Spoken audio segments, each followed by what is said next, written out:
Bonjour chers amis et bienvenue pour une nouvelle leçon du carnet du disciple. Aujourd'hui nous allons donc aborder la leçon numéro 4 qui s'intitule la prière. Alors bien souvent le terme de prière est associé à une simple demande ou encore autrement dit une requête. Cela dit, Paul nous dit dans 1 Thessaloniciens chapitre 5 verset 17 qu'il nous faut prier sans cesse.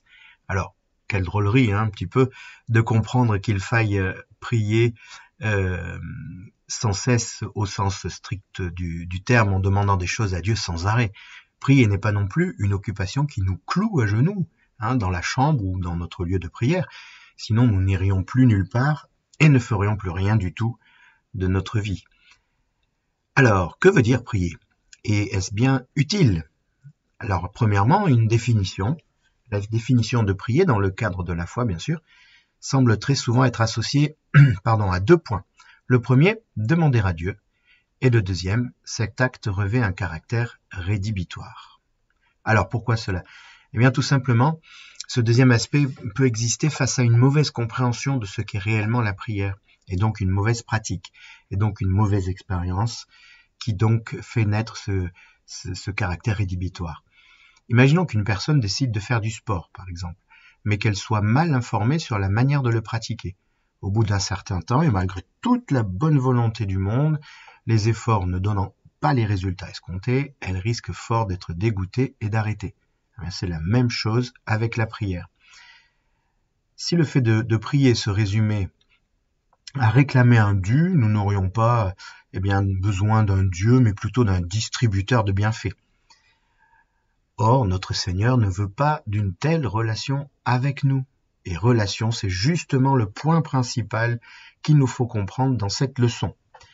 Et si nous voulons vraiment comprendre la définition et le sens de la prière, nous devons nous arrêter sur le modèle que nous a laissé Jésus lui-même, ce modèle que nous connaissons bien.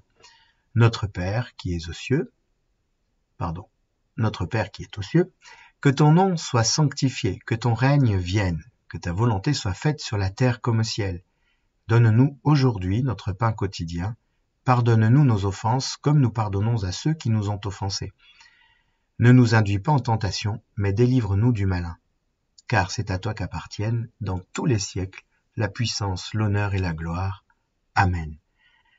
C'est bien sûr extrait de Matthieu, de l'Évangile selon Matthieu, chapitre 6, versets 9 à 13. Ce qui est remarquable en tout premier lieu, c'est la place qu'occupent les demandes, les fameuses demandes.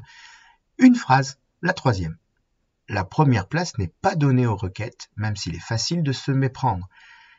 En effet, lorsque Jésus dit que ton règne vienne, et la suite, etc., il ne demande pas à Dieu de faire quoi que ce soit, mais en réalité il reconnaît et accepte la vérité qui veut que Dieu lui-même soit celui qui est saint et dont le nom est grand et respectueux, qu'il règne au-dessus de tous et que sa volonté est seule souveraine au ciel et sur la terre.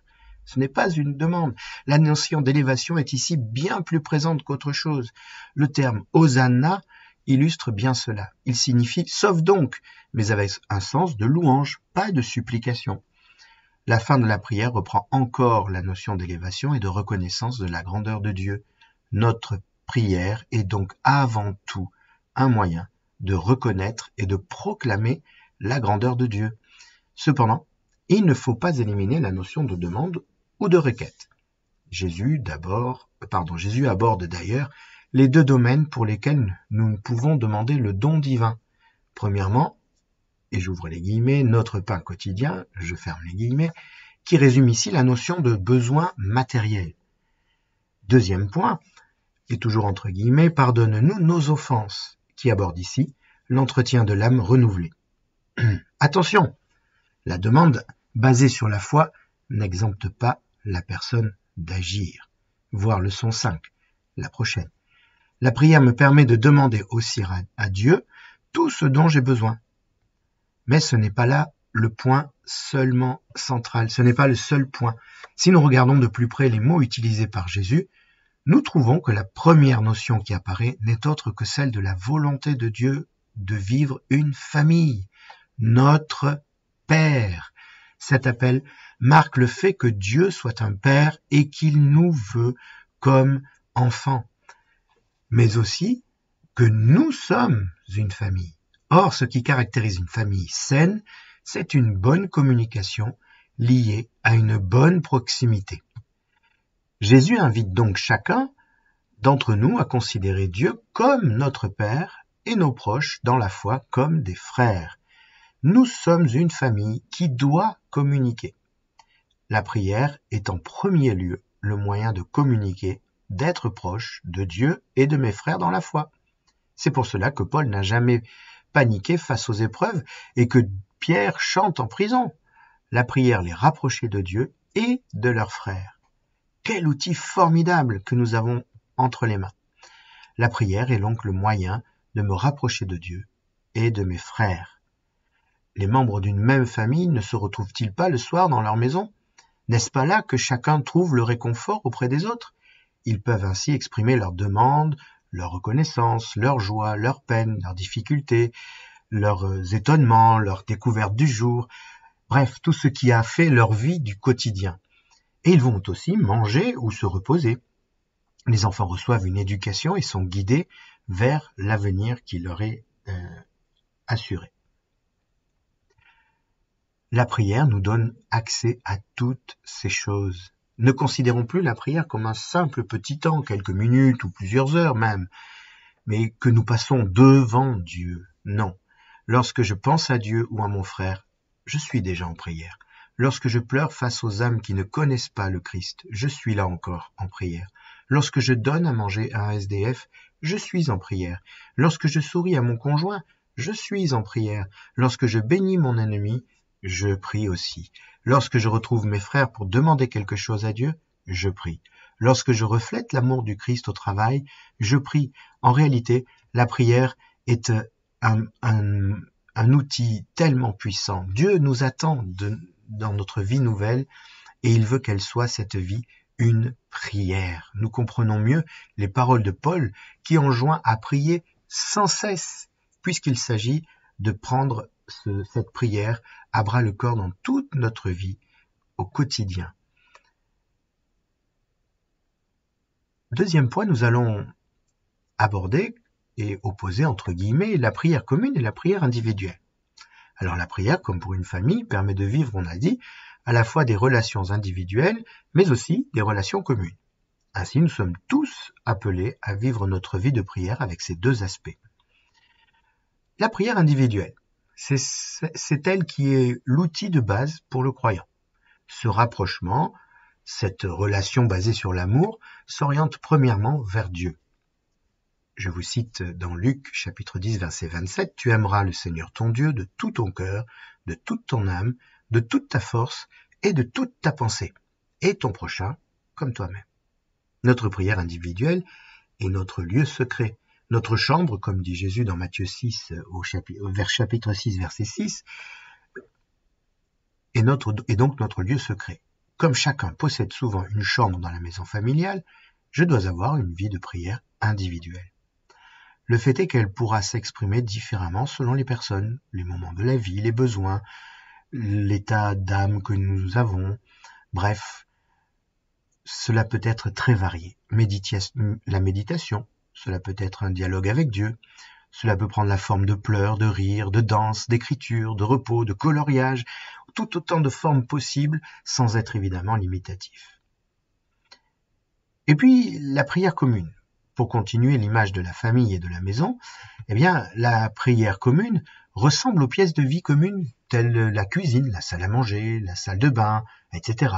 Lorsque nous venons écouter le sermon du dimanche, c'est la famille qui passe à table.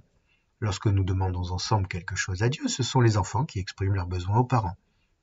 Lorsque nous chantons et louons, c'est une fête à la maison. Lorsque nous mettons nos offrandes en commun, ce sont des cadeaux de reconnaissance faits par les enfants, etc. Cela peut prendre tellement de formes. Mais dans tout cela, il y a quelques termes particuliers et j'aimerais que nous puissions les aborder ensemble ici. Et nous ne pouvons donc pas terminer cette leçon sans donner quelques notions de vocabulaire particulier à la prière. Louange et louer. Ici, il n'est pas question de reconnaître et de proclamer par divers moyens, paroles, chants, danse, expressions artistiques, argent, cadeaux, etc., l'action glorieuse et particulière de Dieu dans le ciel ou sur la terre.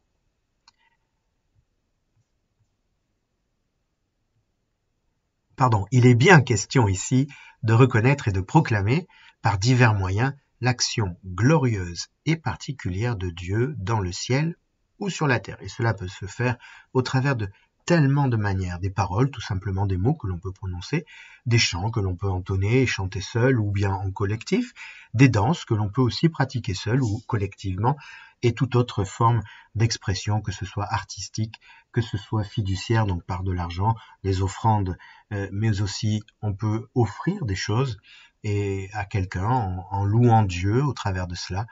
On peut donc, la louange est donc très souvent, pas systématiquement, et j'insiste sur ce point-là, la louange est très souvent, mais pas systématiquement, associée à une manifestation de joie. Elle peut être aussi poussée par la foi, qui voit déjà la victoire prochaine sur l'obstacle présent. Lorsque nous prions et que nous demandons à Dieu de nous libérer d'une situation qui nous dépasse, eh bien, par la foi, je vais louer le Seigneur, je vais louer Dieu, parce qu'il va déjà me libérer et je visualise cette libération et ainsi je peux me retrouver dans de la louange qui est joyeuse, qui est déclarative, affirmative, mais qui est en réalité non pas basée sur quelque chose qui est déjà accompli, mais qui est réalisé en tout cas, mais qui vient à la réalisation, qui est accomplie en Christ, bien sûr. D'autres termes, c'est qu'on va pouvoir croiser, c'est adoration et adorer. Alors, joyeuse ou beaucoup plus solennelle, comme bien souvent, l'adoration est centrée, elle, sur la personne même de Dieu, sur ses qualités uniques, sur sa puissance, sur son éternité, sur ses capacités. Bref, elle exprime par divers moyens ou plus intérieurement, l'adoration, elle vient souvent après la louange, qui nous a alors permis de nous recentrer sur Dieu. La louange, dans un premier temps, c'est un petit peu le chemin dans les parvis du temple ou de la tente dans le désert. Il y a un lieu un peu plus bruyant où la louange peut se vivre avec des musiques, des danses, des gestes posés. Et puis ensuite, il y a le premier rideau où on passe, on rentre, et là on rentre dans un temps un peu plus posé, plus solennel, comme nous avons dit, et qui peut donc exprimer par divers moyens, ou bien vécu plus intérieurement, je disais. Parfois c'est silencieux, parfois c'est contemplatif, mais on va se centrer sur la personne de Dieu. On quitte le domaine de ce que Dieu a fait, de ce que Dieu va faire, de ce que Dieu fait, et on se centre et on se recentre sur Dieu lui-même, qui il est, quelles sont ses propres qualités, et celles qui lui sont uniques. Par exemple, il est éternel. D'autres qualités, c'est qu'il est omniscient, omnipotent, omniprésent. Bref, nous l'avons vu à la leçon 1, et nous pouvons décliner toutes ces qualités dans des points encore, des sous-items, et qui peuvent nous amener à vraiment une contemplation de la personne même de Dieu.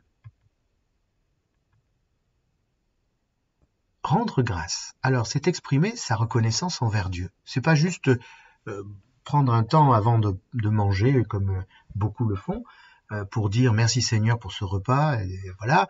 Mais non, rendre grâce, c'est vraiment exprimer sa reconnaissance envers Dieu. Et rendre grâce, on peut rendre grâce, évidemment, avant de prendre son repas, mais pas que là. On peut rendre grâce au Seigneur pendant la journée, quand on s'aperçoit de quelque chose, d'un bienfait dans notre vie, ou bien qu'on sent sa présence, ou bien qu'on a croisé un frère, une sœur, on a pu être utile quelque part, on a pu être la réponse du Seigneur. Bref, la pensée générale se tourne principalement vers l'offrande matérielle ou vers la déclaration publique de ce que Dieu a fait. Mais bien que plusieurs exemples bibliques de ces deux actes existent, toute liberté de moyens est donnée. Donc ne nous sentons pas limités juste à des mots, à des actes, à des cadeaux, Cela peut être une danse qui est inspirée pour exprimer sa reconnaissance. Cela peut être tellement de choses. Ne nous limitons surtout pas. Mais rendre grâce, c'est vraiment exprimer sa reconnaissance envers Dieu de façon générale. Le mot culte, eh bien, pour être précis, il faut dire rendre un culte, parce que c'est un temps particulier lors duquel les croyants rassemblés en un lieu viennent louer, adorer, rendre grâce à Dieu. Voilà. L'objectif principal du culte dominical de dimanche est donc de célébrer le jour du Seigneur, qui est une commémoration de la résurrection et de la victoire du Christ. C'est également l'occasion d'écouter le prédicateur délivrer un message du Seigneur, qu'on appellera sermon.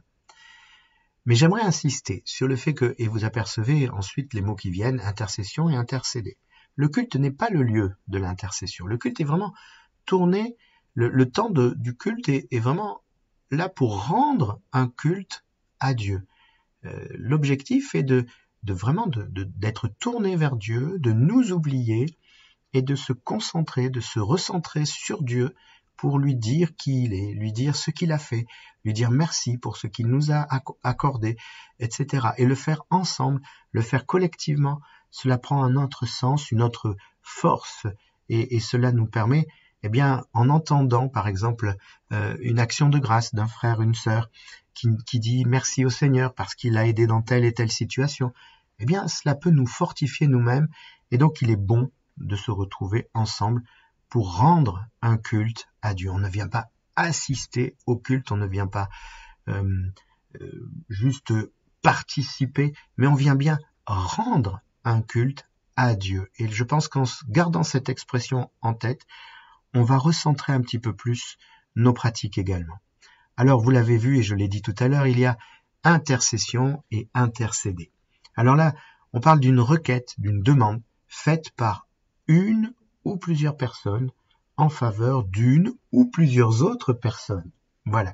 Donc, intercéder, c'est se mettre comme porte-parole, et en l'occurrence devant Dieu, nous intercédons, et nous avons Jésus qui intercède pour nous auprès du Père, bien sûr, mais nous avons nous à intercéder pour les sujets les personnes et les situations que nous voyons et que nous pensons devoir être changées par le Seigneur, ou alors que le Seigneur puisse intervenir et puisse remettre les choses en ordre selon notre pensée. Et là, je veux souligner le fait que parfois notre pensée est éloignée de celle du Seigneur. Rappelons-nous ce verset qui nous dit que les pensées de Dieu et les nôtres sont éloignées comme le ciel et la terre. Donc, ne pensons pas que lorsque nous intercédons, eh bien, c'est forcément que nous avons raison. Nous le faisons avec le cœur, bien sûr. Nous le faisons parce que nous sommes, et je le crois, inspirés par le Saint-Esprit. Mais parfois, ce sont nos émotions qui prennent le dessus. Mais ne soyons pas non plus bouche fermée et ne disons pas « Oh là là, je ne vais pas intercéder ». Si, prenons le temps d'intercéder, prenons le temps de nous laisser emporter par l'Esprit Saint, et de pouvoir véritablement intercéder. Bien sûr, l'intercession peut prendre aussi plusieurs formes. Ce n'est pas qu'une seule manière d'intercéder qui existe. Il existe plusieurs manières d'intercéder, plusieurs formes d'intercession. Et je souhaite qu'on puisse vraiment comprendre que l'intercession n'est pas toujours faite avec force dans la voix, en insistant, en prenant les choses, en bougeant énormément. Je crois, et j'ai connu des intercesseurs qui étaient presque silencieux parfois, mais qui avaient une intercession profonde. Il ne faut pas nous arrêter aux apparences. Le Seigneur sonde les cœurs et les reins. Non pas, il ne se fie pas aux apparences, il ne se fie pas à ce qui brille, n'est-ce pas? Et nous arrivons donc sur notre conclusion.